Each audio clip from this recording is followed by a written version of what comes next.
Mabuhay! You're watching Shields Channel. Ang gagawin ko ngayon is, lilinisin ko yung kwarto ko. Samahan niyo ako maglinis, i-arrange yung mga damit ko, mga makeup. Sana mag-declutter na din. Tingnan natin kung ano ang mga gamit na may spark joy. Sabi nga ni Marie Kondo. Mahirap mag-let go ng gamit.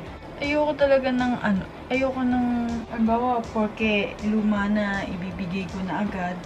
Kasi minsan kasi nagagamit ko pa siya, yung pag nagpipicture ako sa kwarto, nagdo-double lang ako ng mga damit, then ginang, kasi ginagamit ko nga siya sa mga photoshoot ko dyan, sa kwarto. Nakakaya ipakita.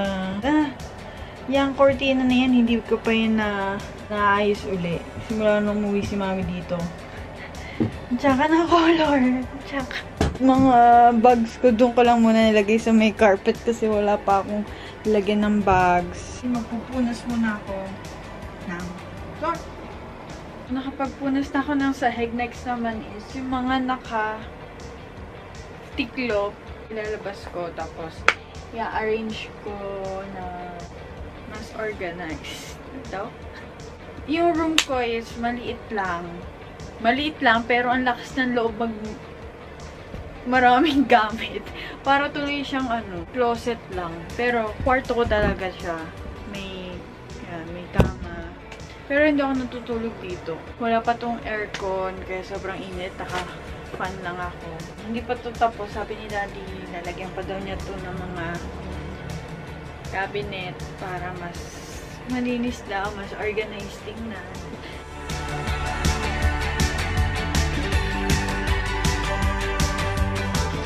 Ito na siya.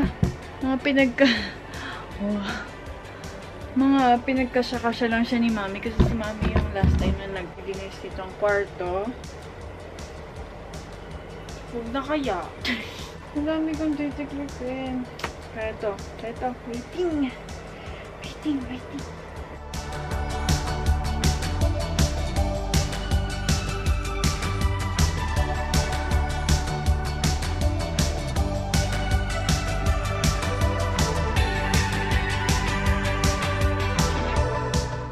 Ilalagay ko na siya sa shelves.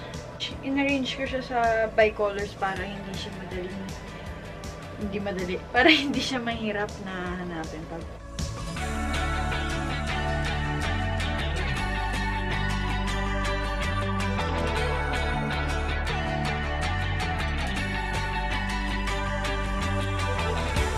and then next is white. So, maraming white.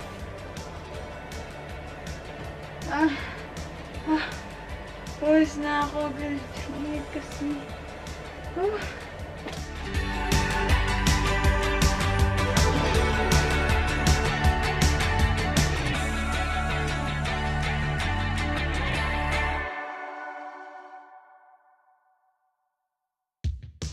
Dahil pinagsama-sama ko yung mga bago na hindi ko nasusuot.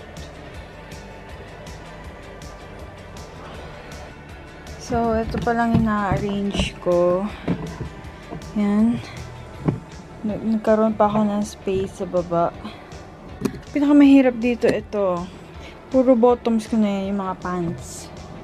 Pants, leggings, dyan. Tapos yung mga pullovers, jackets, mga exercise, ganyan. Oh my God, nakakapawis. Kaya ayoko nang naglilinis talaga is nakakapagod. Plus, ang init pa. Di bali ko may aircon dito. Na yung mga pants.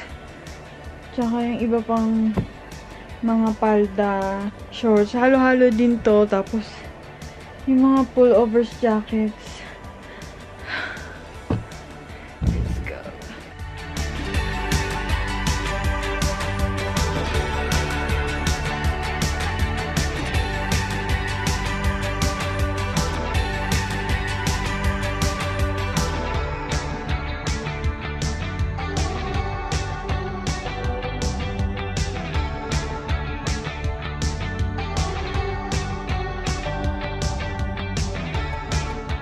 So, tapos na ako dito.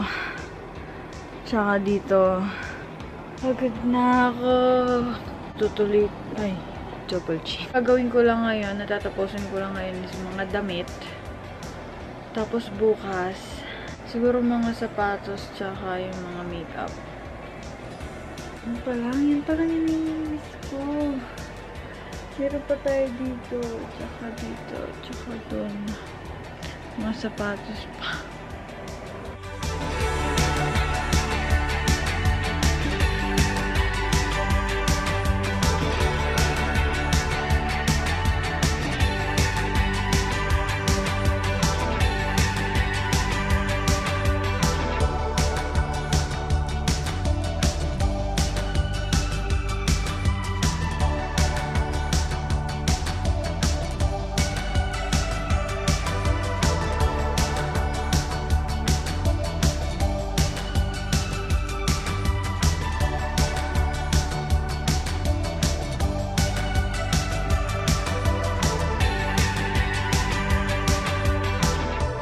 Inabot na ako ng gabi. Ito pa lang yung na-arrange ko. Itong rack na to. Ito. Tapos itong shelves dito. Kulang pa dito. Kasi meron pa akong mga gamit sa paper bag na hindi ko pa na fold or hang. Then, yung mga shoes, bags, tsaka yung makeup. Bahala na. Day 2 ng pag-aayos ng gamit. Meron pa ako dito, gamit na hindi pa na-hang or na-fold. Pero konti na lang yung hanger ko dito.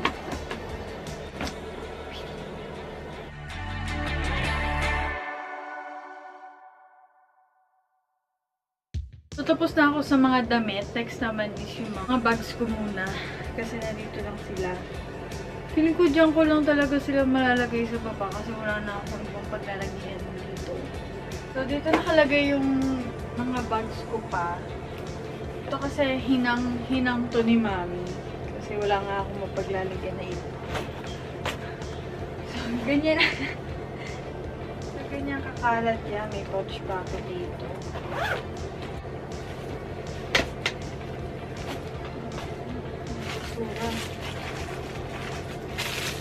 Siguro ihahang ko na lang.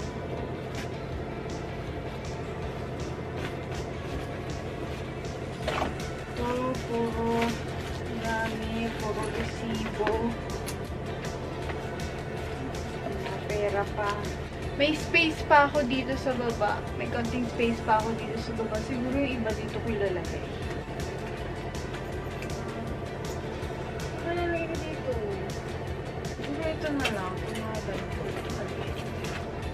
Habang naglilinis ako ng mga bag ko, kapag nagkabiglaan, nagkaroon ng bag raid, nakakaya kasi puro resibo. Ay! Ito po yung picture ni Katkat na bigay niya sa akin. God pic ni Katkat. Hi, Katkat. Tapos meron pa ako dito yung mga pictures ko nung habang nag-audition ako. Noon pa to, last year pa ata to. Mga resibo. Yun, meron pang mga nakita pa ako mga pins. Mga K-pop pins. So, wag niyo po ako ibabag grade. Kakahiya. Tapos, dahil nga sobrang init dito sa room, wala pang aircon. As in, sobrang init. Yung isa kong sling bag, yung isa kong green na sling bag is, di ba meron siyang parang ganito, yung mirror. Rubber ba tawag doon? Rubber. Tapos dumikit, magkatabi sila nung bag ko na, nito. Dumikit siya. Buti na lang natatanggal. Ito. Yan.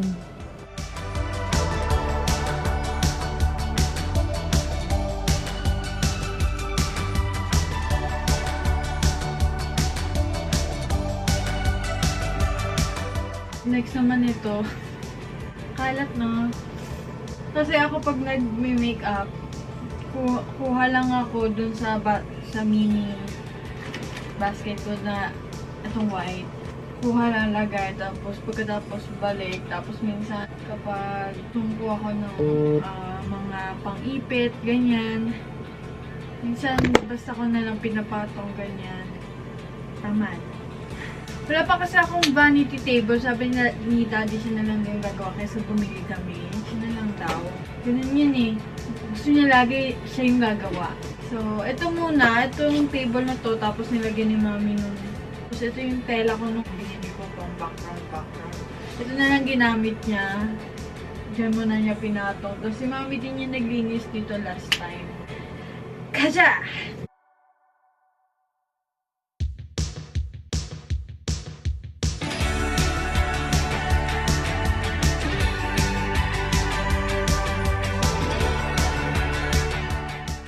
So, finally, natapos na ako.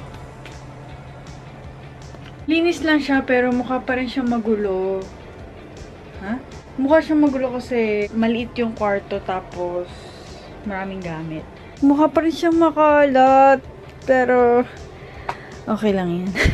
At least, di ba, na-arrange ko rin naman. So, dito ko nalagay mga kung ano-ano. Tapos ito pa rin yung ibang makeup. Hindi ko naman sila hiniwa-hiwalay. Basta nilagay ko sa isang bag. Tapos makeup uli. Yung mga ginagamit ko kapag nag-video. Tapos ito. Yan, makeup uli. Tapos mga palette. Yan, brushes. Hindi pa ako naglilinis ng mga sponge ko. Then, yan, makeup uli, sprays, lipstick. Hindi pa to, nandito pa yung iba. May mga lipstick pa dyan. Ito lang yung nagkasya dito. Then, mga foundation ko, yan. Ito ko lang nilagay yung kung ano-ano, yung clip bangs, yung mga clips, earrings na pakalat-kalat, tapos yung mga bracelet ko na tinamad ako ilagay ulit sa mga bracelets, dyan na lang muna. Tapos mga pins, yan, mga pins ng K-pop. Tapos ito, dito ko lang nilagay yung mga ipit. So na, tapos ito yung mga relo, diyan ko lang nilagay kasi tinatamad ako lagay doon sa mga kasama niyang relo. Yan, yung mga headbands, ayan. Tapos mga pabango ko. Tapos yung family picture na ginamit sa short film namin dati, nilagay dyan ni mami. Ito, in-arrange ko lang by colors. Yung mga damit, yung mga pang party na damit. Ayan. Ayan. Tapos mga cups. Sinabit ko na lang yung ibang bags kasi wala na akong lalagyan. Sinabit ko na lang sila. Ayan. Itong bags. Sinabit ko na lang. Hindi naman siguro sila masisira. Then, ito yung arrange ko. Ayan. Wait. Ayan. Tapos, dun sa baba, dahil may space, dun ko na lang muna nilagay yung ibang bags ko. Ayan. Wala na akong ibang shelves dito. Ito rin ibang bags, belt bags. Tapos, yung mga shoes ko, pansamantala, bumili ako nun sa Shopee ng mga ganyan, plastic drawers. And then, yung mga sapatos ko, may sapatos pa rin ako doon sa madilim na yun. Di kasi kasya eh. Tapos, ayan, jelly shoes, rubber shoes, heels, rubber shoes uli doon. And then, dito, yan. Meron pa ako kasi sa baba, kaso, hindi ko pa sila nalilinis. So, yun lang muna. Then, ayan, in-arrange ko yung mga pullovers ko, jackets, nando sa dulo.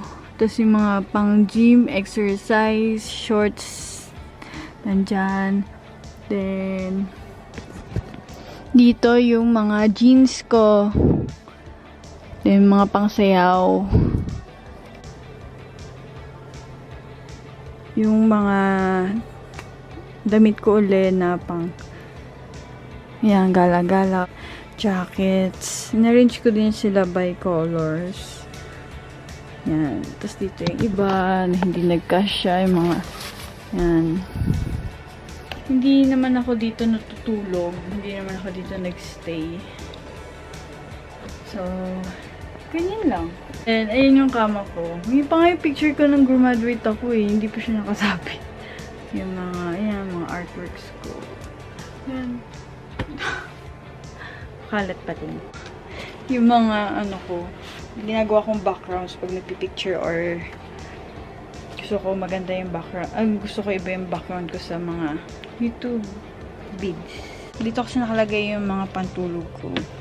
Diyan nilagay ni Mami. Ito mga andis ko to. Tapos ito, sa mga buhok yan, kung ano, no. Basta kung ano, no, halo-halo na yan. Huwag na natin ipakita yan, makalat. Tapos, akala ko, makakapag-declutter ako ng gamit. Akala ko makakapagtanggal ako kahit marami-raming gamit. Pero hindi ako nakapagtanggal. Ito lang yung tanggal ko, dalawa. Matinding desisyon bago ako magtanggal ng mga gamit. Sobrang hirap magtanggal ng sapatos. Hindi pa siya masyadong organized. Pero kapag mag-update ulit ako pag ginawa na ni Daddy yung cabinets ko dito. Shelves or whatever. Tapos pag may vanity na, ayos na yung kwarto, may aircon na yan. Dito sa likod yung nakalagay yung guitar tsaka ukulele ko. So, yun lang po ang video for today. And hope you guys enjoy. Ako hindi ako nag-enjoy maglinis, pero nakakatuwa lang pag after mo maglinis na, okay, nalinis ko siya, na-organize ko siya ng konti. So, yun na. Pero hindi ako nag-enjoy maglinis ever. Yung pag nandito si Mami, ang ginagawa niya na maglinis ng gamit namin magkapatid. At pag nakita niya yung gamit ng kapatid ko, mas malala. Sana nag-enjoy kayo kahit konti sa paglilinis ko ng aking room. If may request pa kayo na ibang video na gusto kong gawin, gusto nyo gawin ko, comment nyo lang. Wait! Please subscribe to my channel. Bye! Subscribe.